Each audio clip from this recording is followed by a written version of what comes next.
हिम्मत इतनी थी कि समंदर भी छोटा पड़ गया, हौसला इतना कि पहाड़ भी रास्ता छोड़ गया। लोग कहते थे कि एकनाथ शिंदे जी एक सिर्फ शिवसैनिक है, कार्यकर्ता है। लोग कहते थे कि एकनाथ शिंदे जी तो एक कार्यकर्ता है। आज वही कार्यकर्ता महाराष्ट्र का भाग्य विधाता बन गया। महाराष्ट्राची कुलस्वामिनी आई तुळजाभवानी, हिंदवी स्वराज्य संस्थापक, बहुजन प्रतिपालक, रयतेचे राजे छत्रपती शिवाजी महाराज, त्यांना घडवणाऱ्या राजमाता राष्ट्रमाता जिजाऊ माँसाहेब, भारतीय राज्यघटनेचे शिल्पकार, विश्वभूषण, महामानव, भारतरत्न डॉक्टर बाबासाहेब आंबेडकर, स्त्री शिक्षणाचे जनक महात्मा ज्योतिबा फुले, क्रांतिज्योती सावित्रीमाई फुले, माता भीमाई, माता रमाई, माता अहिल्यादेवी, या सगळ्यांना मानाचा मुजरा करते। हिंदू हृदय सम्राट वंदनीय बाळासाहेब ठाकरे, धर्मवीर आनंद दिघे साहेब यांच्या विचारांपुढे नतमस्तक होते। महाराष्ट्रातल्या 2.5 कोटी लाडक्या बहिणींचे लाडके भाऊ, महाराष्ट्राचे लोकप्रिय संवेदनशील उपमुख्यमंत्री माननीय नामदार एकनाथरावजी शिंदे साहेब आणि आपल्या महाराष्ट्राचं नेतृत्व केवळ देशपातळीवरती नव्हे तर आपल्या अभ्यासू, तत्पर आणि कार्यक्षम वृत्तीमुळे जगभरामध्ये ज्यांनी अगदी पाकिस्तानच्या आतंकवादाचा बुरखा आंतरराष्ट्रीय मंचावरती फाडला, ते तरुण तडफदार खासदार डॉक्टर श्रीकांत शिंदे साहेब यांच्या कर्तृत्वाला मानाचा मुजरा करते। मंचावर समोर उपस्थित सर्व मान्यवर, सर्व शिवसेनेचे नेते, उपनेते, पदाधिकारी आणि उपस्थित सर्व महिला भगिनींना सर्वप्रथम महिला दिनाच्या मनापासून शुभेच्छा देते।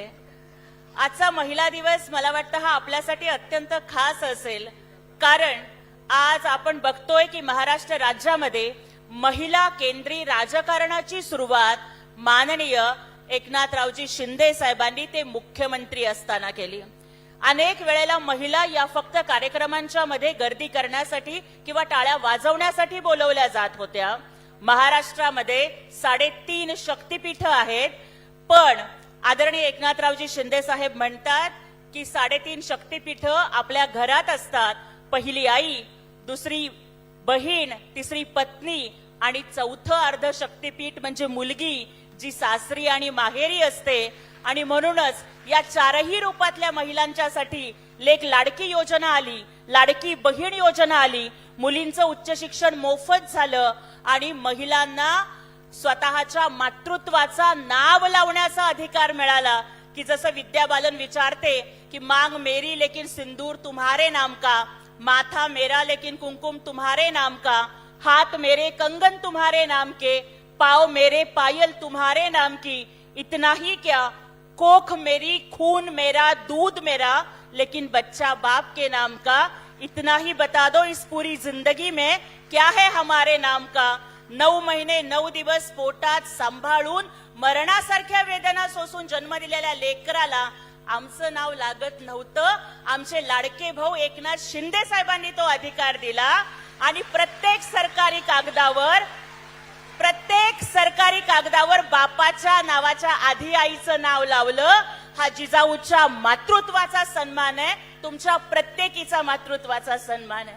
आणि आज माझ्यासारखी एक गोरगरीब झोपडीमध्ये पत्र्याच्या घरात जन्माला आलेली कष्टकरी आई बापाची पोरगी, जिचं आयुष्य गल्लीमध्ये गेलं, जिने आयुष्यभर महापालिकेच्या दिव्याखाली बसून अभ्यास करून 12वीच्या बोर्डात मागासवर्गीयात पहिली आली, भाकरीचे भुकेचे चटके सोसले, त्या सोलापूरच्या गल्लीत अनवाणी पायानं चालणाऱ्या गरीबाच्या पोरीला दिल्लीत पाठवतायत शिंदे साहेब।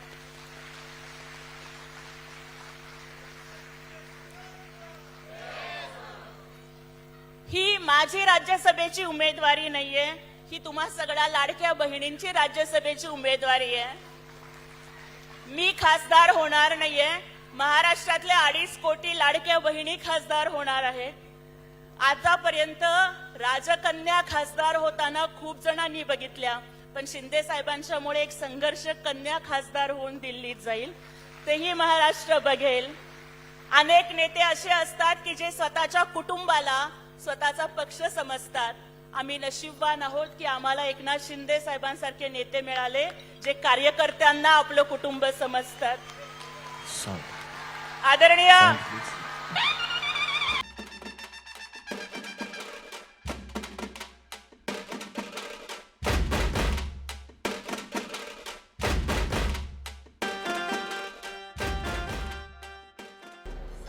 एक 2 मिनिटच घेते.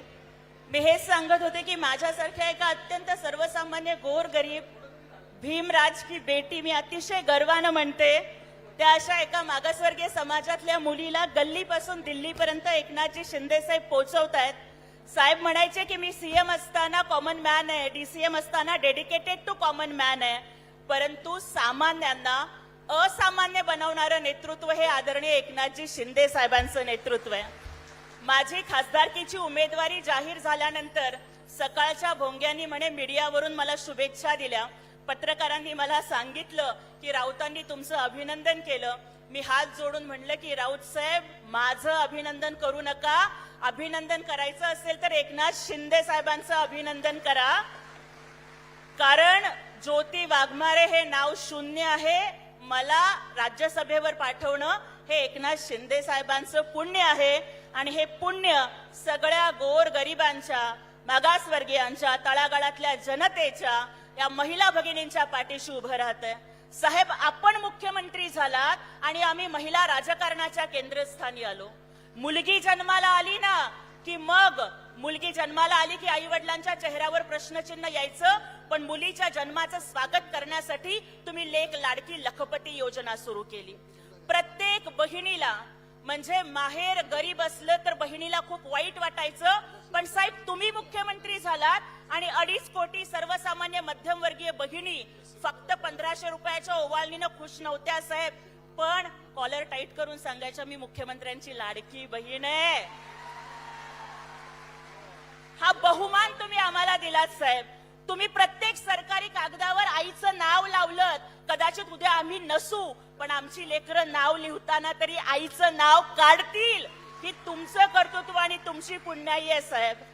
आज तुम्ही जिथे जिथे शिवसेनेला बहुमत मिळालं, कल्याण, ठाणे, डोंबिवली, आरक्षण नसताना महिलांना, लाडक्या बहिणींना महापौर पद दिलं, स्त्री शक्तीचा सन्मान केला. हिंदू हृदय सम्राट बाळासाहेब ठाकरे म्हणायचे की शिवसेनेत जातीपातीला थारा नाही, शिवसैनिक हीच तुमची जात आणि शिवसैनिक हाच तुमचा धर्म. साहेब आज त्याच पद्धतीनं आम्हाला मागासवर्गीयांना एससी राखीव जागेची वाट बघावी लागते. महिला अजून सुद्धा आरक्षणाची वाट बघतायत. राज्यसभेची एकच जागा असताना साहेब मी मागितलंही नाही, आपण मला ही उमेदवारी दिली, आमच्या सगळ्या लाडक्या बहिणींचा सन्मान केलात. आरक्षण नसताना उमेदवारी दिली साहेब. मी एवढंच म्हणते की देवाला सुद्धा नवस करावा लागतो, पण नवस न करता पावणारा देव माणूस म्हणजे एकनाथ शिंदे साहेब आहे. आणि साहेबांच्या कर्तृत्वाची शैली अशीच आहे कि जो मैं बोलता हूं वो मैं करता हूं और जो मैं नहीं बोलता वो मैं डेफिनेटली करता हूं. त्यामुळे मी शेवटी एवढंच म्हणते, उशीर झालेला आहे, की हिम्मत इतनी थी कि समंदर भी छोटा पड़ गया. हिम्मत इतनी थी कि समंदर भी छोटा पड़ गया. हौसला इतना कि पहाड़ भी रास्ता छोड़ गया. हिम्मत इतनी थी कि समंदर भी छोटा पड़ गया. हौसला इतना कि पहाड़ भी रास्ता छोड़ गया. लोग कहते थे कि एकनाथ शिंदे जी एक सिर्फ शिवसैनिक है, कार्यकर्ता है. लोग कहते थे कि एकनाथ शिंदे जी तो एक कार्यकर्ता है. आज वही कार्यकर्ता महाराष्ट्र का भाग्य विधाता बन गया. जय हिंद, जय महाराष्ट्र, जय शिवराय, जय भीम.